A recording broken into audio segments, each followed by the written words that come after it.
Hello, Shri Swami Samarth. कसे आहात सगळे? हे आता आम्ही शेतामध्ये आलेलो आहे. हे शेतात आमचं रस्त्याचं काम चालू आहे. आता सध्या काल आमची ॲनिव्हर्सरी झाली. मग हे आमचे पाहुणे आलेले आहेत सगळे. आमचं फार्म हाऊस सगळ्यांना फार आवडते.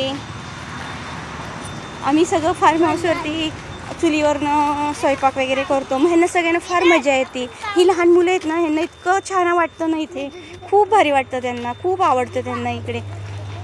आणि कसं आहे आता फ्लॅट सिस्टीममध्ये असं फिरायला वगैरे मिळत नाही ना, मग मुलांनासुद्धा बरं वाटतं ना जरा मोकळं मिळालं की. आणि मग हे जरा शेती बिती बघून ह्यांना पण फार मजा येते. आणि मग ते जरा असं भाजी वगैरे काढली की अजून आमची आई आहे, माझी आई आहे, तर ती भाजी वगैरे काढते. आता तिथे शेपूची भाजी लावलेली आहे, तर ती आता काढायला चालली आहे ती शेपूची भाजी. आणि हा कांदा आहे. असं त्यांना खूप मजा वाटते की हे सगळं आहे. अंजू काका ओरड ना मात्र कांदे बिंदे पाय पडलं तर त्याला हे करा बाबा.